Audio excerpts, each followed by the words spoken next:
Assalamualaikum warahmatullahi wabarakatuh. Halo, perkenalkan nama saya Aisyah Kailas. Saya dari Prodi Sarjana Terapan Kebidanan NIM 215301250016. Saya dari kelompok 5. Di sini saya akan membawakan kasus dugaan malpraktik bidan inisial D.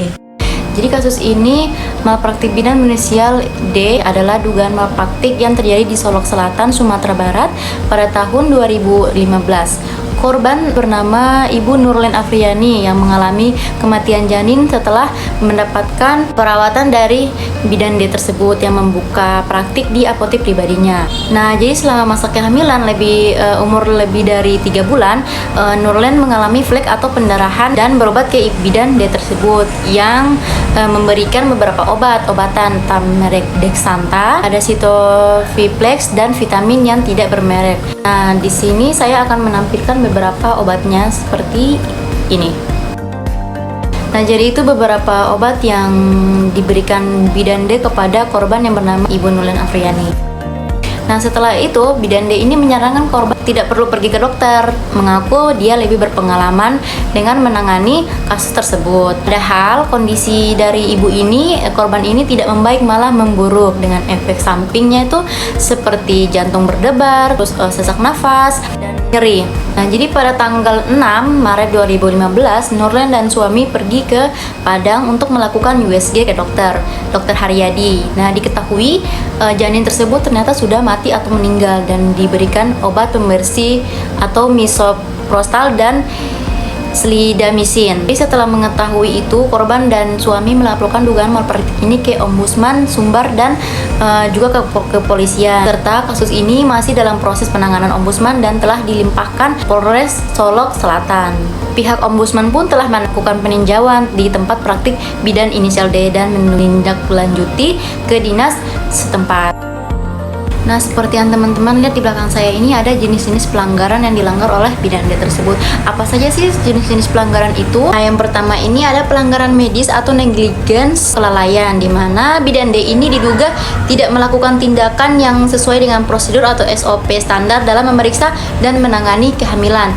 Salah satu contohnya bisa kita lihat ya, pasien yang mengalami flek atau pendarahan ini dan kemudian janinnya meninggal tidak mendapatkan tindakan medis yang segera dan memadai dari bidan inisial D ini. Bahkan setelah keluhan, pasien tidak ditanggapi dengan serius. Itu adalah pelanggaran medis, negligence atau kelalaian dilanggar oleh bidan D tersebut. Nah, adapun pelanggaran profesional atau kode etik yang dimana memberikan pelayanan di luar batas kewenangannya sebagai bidan dan melakukan tindakan medis tanpa persetujuan atau informed consent. Itu adalah pelanggaran profesional atau kode etik. Nah, yang ketiga ini ada pelanggaran administrasi. Ya jelas ya, praktik tanpa izin resmi atau STR, surat tanda registrasi yang sudah kadaluarsa serta tidak mendokumentasikan pelayanan yang diberikan, melakukan praktek di tempat yang tidak sesuai.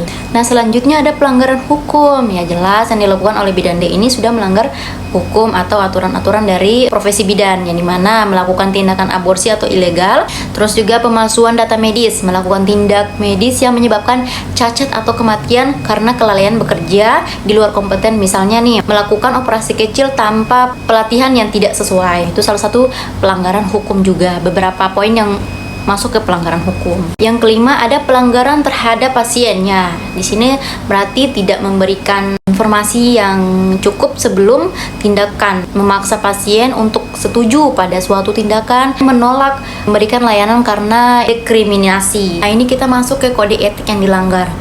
Yang pertama ada tidak bertanggung jawab ya oleh bidan inisial D ini, ya, itu tidak bertanggung jawab di mana dia meninggalkan pasien saat proses kritis. Ini termasuk kategori penelantaran yang tidak jelas dan tidak etis. Akibat fatal itu yang itu menyebabkan janin tersebut meninggal.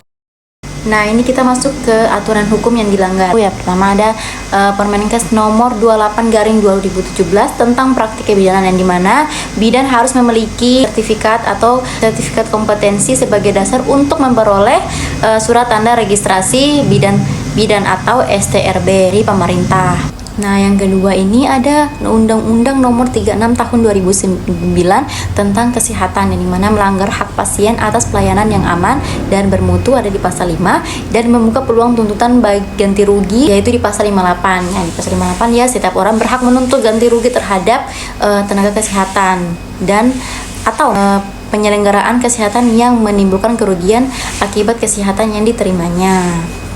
Nah, yang ketiga ada Undang-Undang Nomor 4/2 Tahun 2019 tentang kebidanan, yang dimana bidan ini telah melanggar pasal tentang wewenang bidan, yaitu pasal 46 sampai 47, dan kewajiban melakukan rujukan ada di pasal 67.